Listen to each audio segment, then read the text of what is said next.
There's a different view of the Newport, Oregon Bridge. I've never been in this little area right here.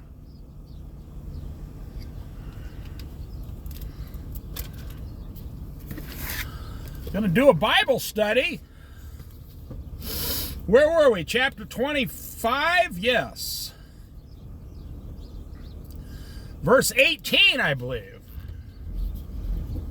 All right, let's turn the car off. You probably hear a lot of birds chirping right here in these crabbing pots. There's a ton of sparrows in there looking for, their lunch. Bugs hover around these things because they smell. And so this wise sparrow is eating all the bugs. Do you know how many trillions of bugs and mosquitoes would be in the air all the time if there were no birds? You see how wise God is?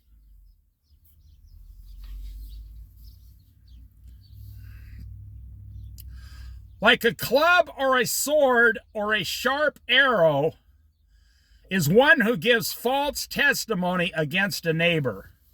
So we were into that yesterday. The first half of chapter 25.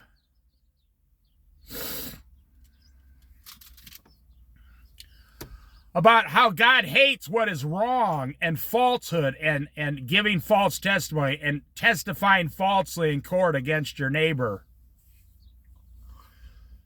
It said, do not be quick to bring your neighbor to court. The famous saying, Jesus said, make peace with your neighbor on the way to court.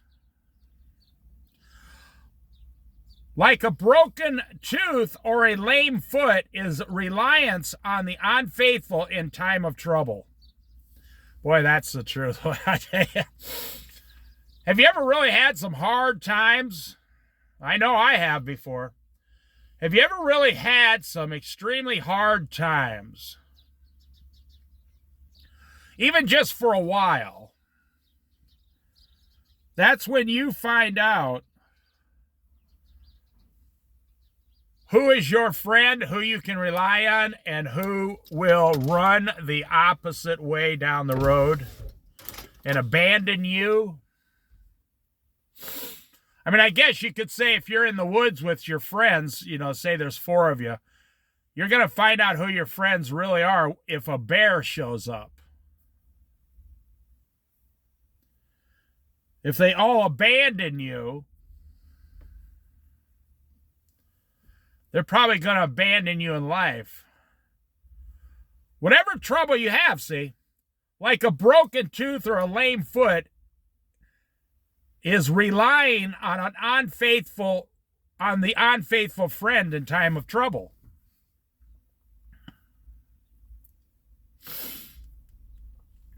Let me put it this way. Jesus says, if this is how men act when the leaf is green, how are they going to act when it turns brown and dies?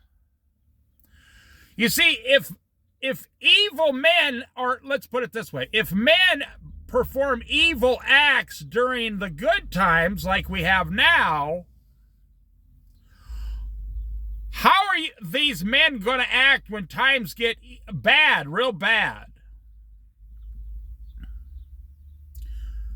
They're gonna do more evil. They'll probably end up in jail or dead, actually.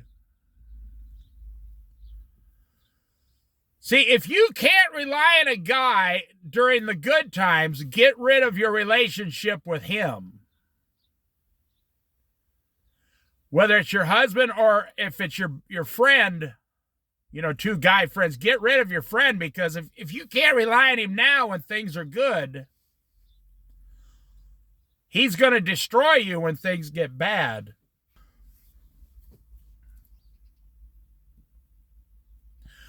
Like one who takes away a garment on a cold day, or like vinegar poured on a wound, is one who sings songs to a heavy heart.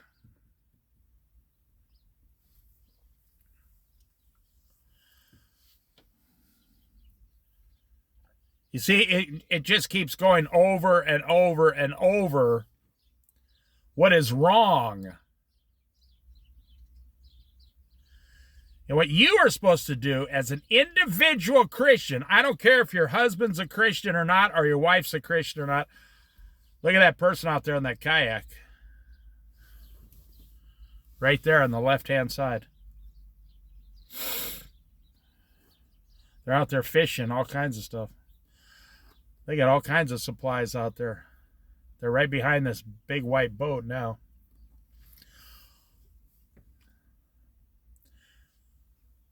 You are only in charge of you. You know, on Judgment Day, it will be there you go, there he is. On Judgment Day, it'll be an individual judgment.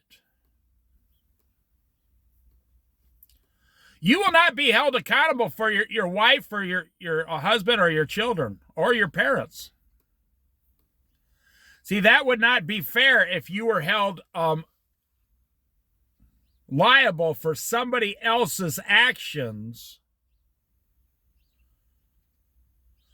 How could God do that? That wouldn't be fair, see? But I give you a warning. You are going to be held liable for your own actions.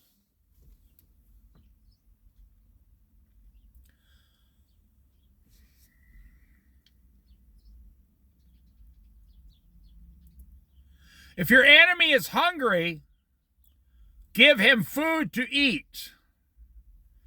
If he is thirsty, give him water to drink. You know, going back to the actions part, I personally know guys, they'll go down to the bar once in a while, and people say, "Where's your wife?" My wife refuses to go in a bar. She's a Christian. And the guy will say, "Well, I'm not a Christian, so give me a beer and a shot." I'm not making this up. My wife won't go to a bar because she's a Christian. My wife, you see, my mother was like that. My mother wouldn't go into a bar. She wouldn't go to certain movies if they were bad. She'd never walk into a place with a bunch of men in it like that. No. My mother's a Christian. Well, she's with Jesus now, but she, born and raised in a Catholic school and then became a Christian later in life, see? She would never cross that line, so to speak.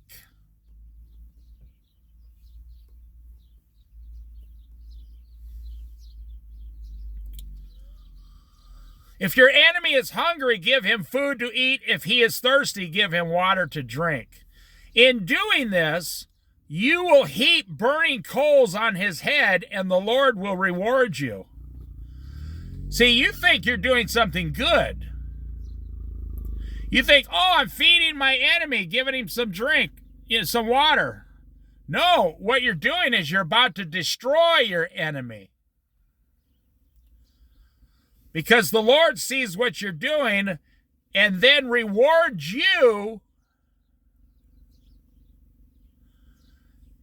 and heaps burning coals on the head of your enemy. I mean, it really is a spiritual mystery. God says, okay, here's two men, and they're both enemies.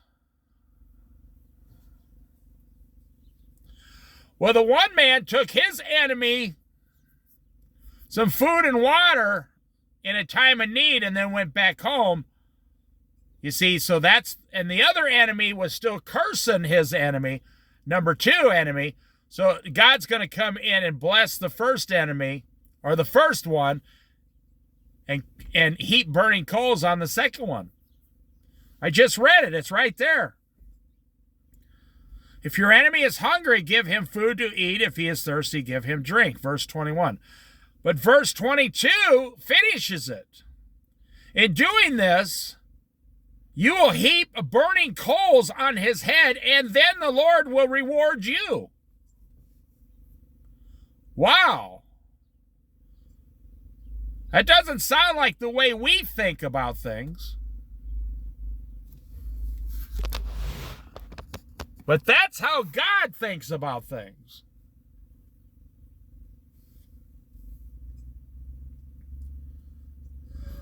Like a north wind that brings unexpected rain is a sly, S-L-Y, sly tongue which provokes a horrified look. Like a north wind that brings unexpected rain is a sly tongue which provokes a horrified look.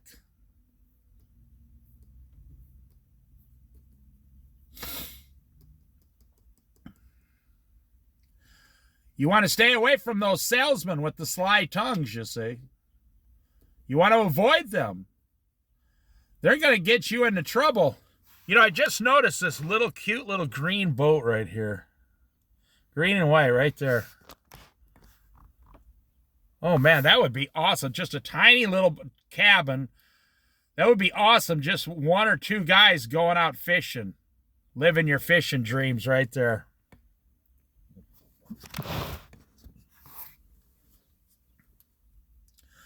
Now, here we go again, verse 24, talking about a quarrelsome wife. We just went through this in great detail. Better to live on the corner of the roof than share a house with a quarrelsome wife.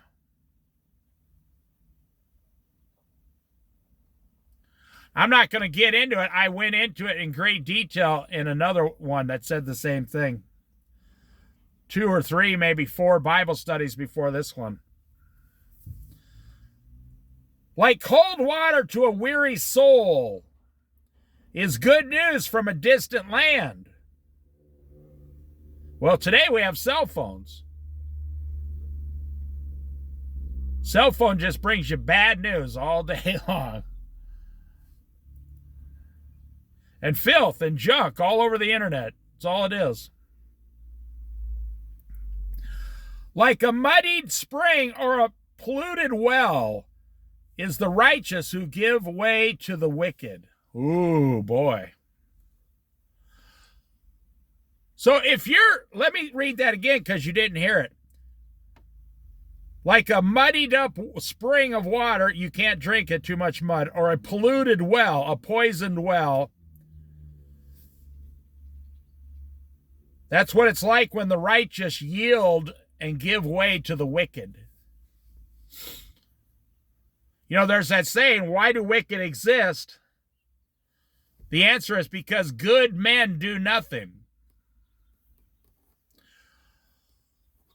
We got the world we deserve right now because of the way we act. You're not trying to find Jesus, not really. You're trying to find pleasure, daily pleasure. You're actually not trying to find Jesus Christ. You want to see something really profound? This little sparrow's giving himself a dirt bath, a dust bath right there in the sand. And it gets all the mites and little bugs off it. Now you tell me there's no God. That little sparrow's giving himself a bath with sand. Even an animal, even a little bird cleans themselves, giving himself a bath with sand.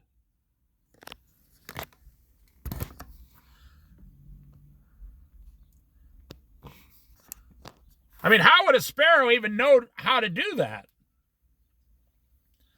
Because God put it in the bird. It's the hand of God all day long, my friends.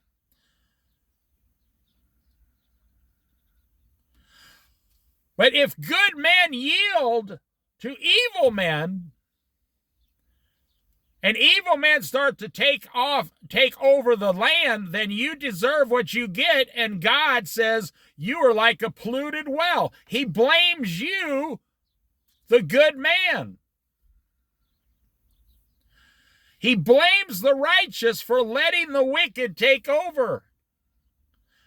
And, you know, this is very politically incorrect, but in the Old Testament it says, take the wicked out and stone them to death and rid the land immediately of this wickedness. And then I, the Lord, will see what you did, and I will come in and bless you. Now, I'm not saying we don't do that today. I'm not telling you to do that.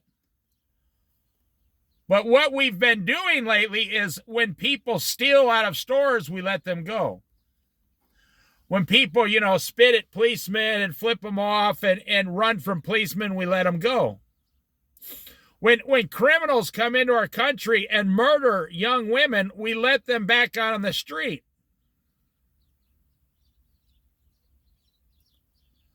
You see, we are allowing this to happen.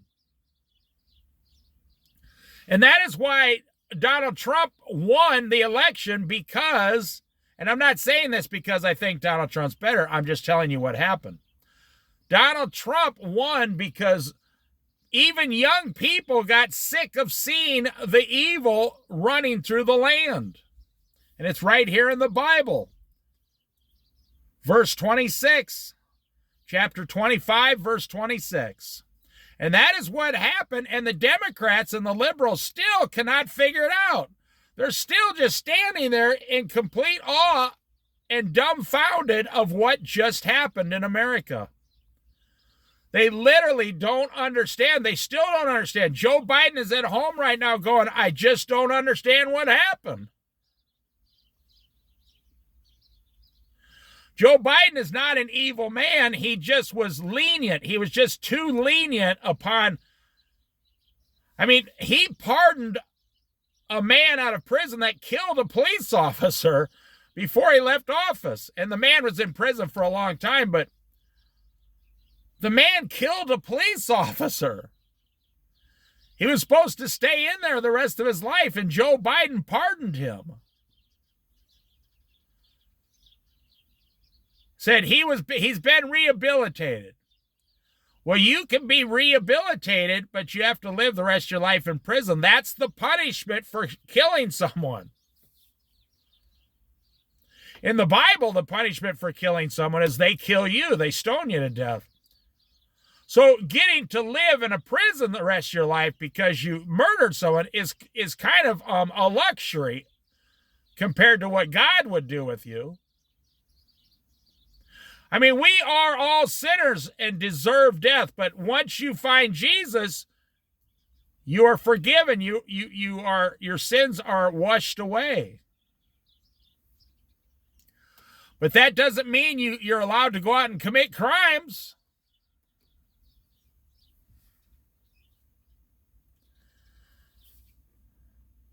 It is not good to eat too much honey, nor is it honorable to search out matters that are too deep. Sometimes you just got to let things go, man. Just let it go. You ever get in an argument with someone over something that's just so stupid? Or now listen, this also talks about, this would point to science today. It is not honorable to search out matters that are too deep. Like when they say, is there water on Pluto? Well, what point? What's the point? We're never going to go there. Is there water on Mars? See, Donald Trump and Elon Musk, they're going to go to Mars in 2026 at the end, they say. I'm like, why? Well, we want to plant an American flag on Mars. I would say something to Donald Trump as a fellow Christian. We don't need more of America. We need more of Jesus. And then God will bless and repair America. When you go just all patriotism America like he does, you put Jesus second and it never works. If you put Jesus first, then he comes in and repairs everything you have. And you don't even have to do it. You put Jesus first, and then America becomes strong by the hand of God. But what Donald Trump's trying to do is he's trying to use his hand through the government to make America strong.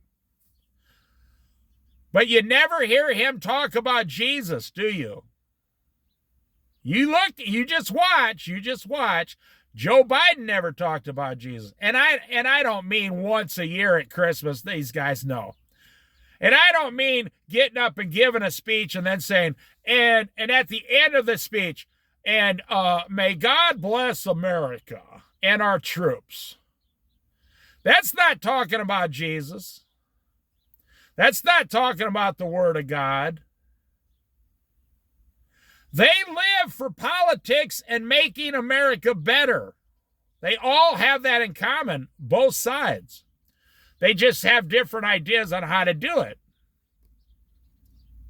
But the Bible only has one way to make America better. Put Jesus first and don't worry about anything else, and then your country will be healed and blessed and prospered with the Lord's hand onto overflowing. That's how you fix America. You start talking about Jesus. But that's not going to happen from now to the rapture. It won't happen. If I was president of the United States, I'd talk about Jesus every single day. I'd ask the reporters. They'd ask me a question. I'd say, hey, are you saved yet? Let's talk about your salvation. I'd talk about Jesus every single day. I'd be known as the Jesus president. Man, that guy never shut up about Jesus. Because that, as a Christian, we know that's the only answer. One last verse, and then we're on chapter 26. Like a city whose walls are broken through is a person who lacks self-control. Like a city, you are the person, the city. The walls are broken through. That's the enemy coming to take you over. And the Lord's describing this as a person who has no self-control, lack of self-control. Have you ever wondered why you don't have any self-control? Look at a sparrow just sitting right there, singing. That sparrow is singing. Keeps opening his mouth and chirping.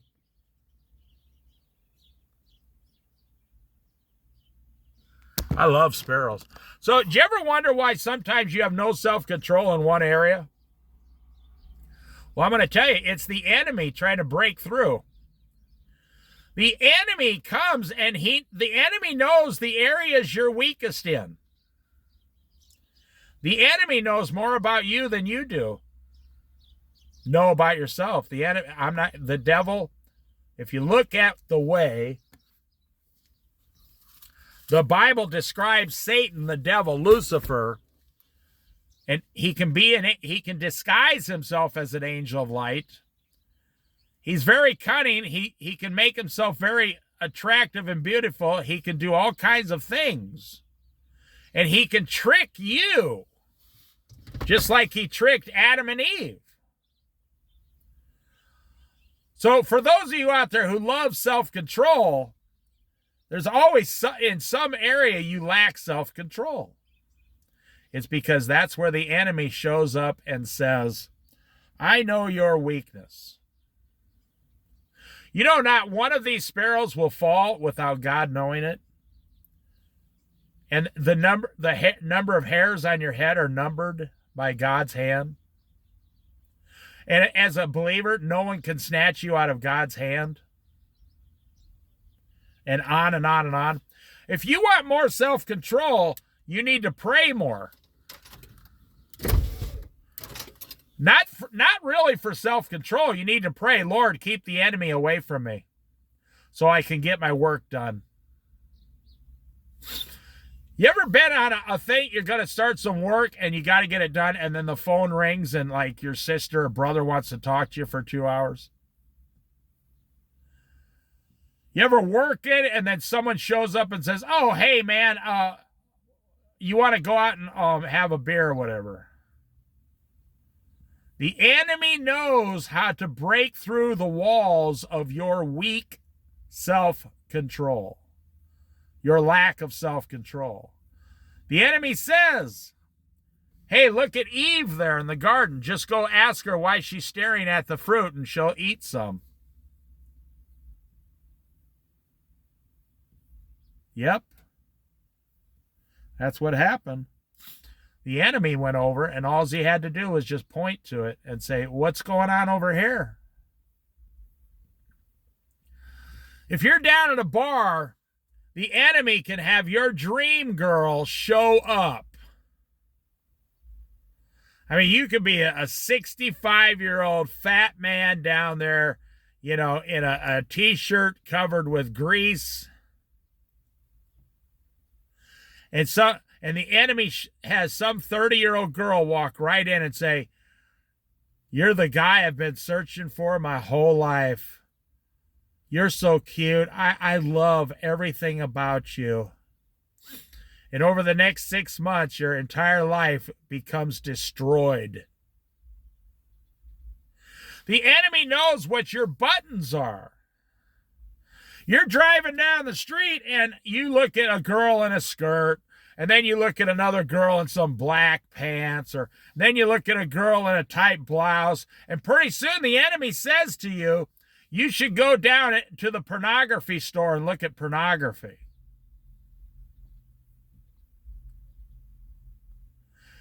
And you say, no, you don't even know the enemy's talking. You think it's just your own thinking. You say, no, I don't want to do that. No, I don't. And before you know it, you're down looking at pornography, and then before you know that, you're out sleeping with a prostitute at night. Because the Bible says, do not give the enemy a foothold, not even a toe. Don't let him put it in the door. Remember, I told you in some Bible studies way back last year, I used to be a Fuller brush salesman for a while, and I was really bad at it. Door to door. And this guy, he would have shoes on, and these really like steel-toed shoes, and he'd put his shoe in the lady's door and say, excuse me, ma'am, just one more thing. And this one little old lady, she knew. She said, no, thank you, have a nice day. And she went to shut the door, and he put his shoe in there to stop her from closing the door. And she opened the door and looked at him and said, oh, you must have made a mistake. Because if you do that again, I'm going to break your foot in half. The guy pulls the shoe out, and she says, thank you, have a nice day. She was like 85 years old, and the guy says, okay, we got to get out of here. That one doesn't want anything from us. Look at that. Isn't that beautiful? Look at that. Well, that's what you're doing. You're giving the enemy a foothold in your life, and it's in the areas where you lack self-discipline. You ever watch sparrows? They just keep going and going and going and going and going and going. I don't know how they get so much energy off just eating little tiny gnats. And their heart beats really fast. They just go and go and go and go. They just keep going and going and going. And they're so happy and so content, and they jump in the water, they jump in the dirt baths, they eat the bugs, they fly around each other, they play with each other. It's so fascinating to watch these little tiny birds by God's hand. It's almost like an orchestra playing a symphony of sparrows or something. It is quite fascinating to watch. Well, that's it. We'll start again next time. This was kind of a short Bible study, but I did three Bible studies yesterday. So, say to yourself right now, you know the one area that you lacked self-discipline. Well, that's the enemy whispering to you every day. That's why you can't find discipline in that area, because the enemy knows the buttons to push on you. But through prayer and Bible study every day, Bible study, Bible study, Bible study, Jesus can make the enemy stay away from you. And pretty soon the enemy won't come back and push those buttons, and you will be successful in that last area of your life, and you'll have self-discipline in that area also.